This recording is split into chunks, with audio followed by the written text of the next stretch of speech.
پہلی بات تو یہ کہ پی ٹی آئی اس نہج پر کیوں آ گئی، یہ ایک اہم پوائنٹ ہے جس کے اوپر پی ٹی آئی کے اندر بھی بات ہونی چاہیے، اور اس کے اوپر ایک سنجیدہ غور و فکر کے ساتھ اس معاملات سے نمٹنے اور اس سے نکلنے کا حل ظاہر ہے پی ٹی آئی کو تلاش کرنا ہے۔ نمبر 2،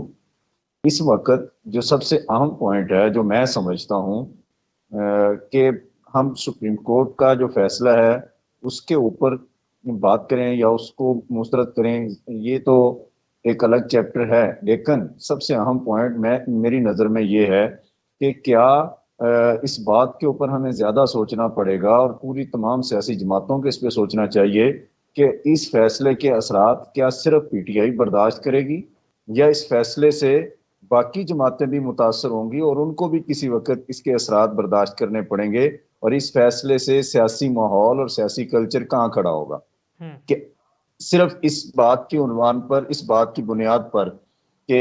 ایک شخص کمپلینٹ لے کے جاتا ہے یا کسی کو ریٹ لے کے جاتا ہے الیکشن کمیشن میں یا کورٹ پہ کہ اس کی شکایت یہ ہے کہ پارٹی کے اندر جو الیکشن انٹرا پارٹی الیکشن ہے وہ ضابطے کے مطابق نہیں ہوئے یا ہوئے نہیں، اور اس بات کو بنیاد بنا کر ایک پارٹی کو بالکل سیاسی عمل سے آؤٹ کر دیا جاتا ہے۔ اب اس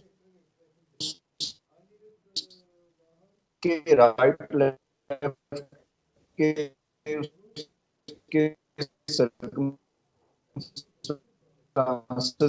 کیا ہے، کون کون لوگ اس کے اندر، کون قوتیں اس کے اندر انوالو الیکشن سے، انتخابی عمل سے آؤٹ نہیں کیا جا سکتا۔ جب اس کے امکانات موجود ہیں تو میرا خیال ہے کہ پھر ایسے ماحول میں الیکشن سے پہلے سیاسی جماعتوں کو چاہیے کہ ایک سیاسی ہم پچھلے 1.5 رجیم چینج کے بعد Pakistan right party day first سے یہ بات کر رہی ہے اور مطالبہ کرتی آ رہی ہے کہ ہم دیکھ رہے ہیں کہ سیاسی عمل، سیاسی کلچر سیاسی جماعتوں کے ہاتھوں سے نکل رہا ہے۔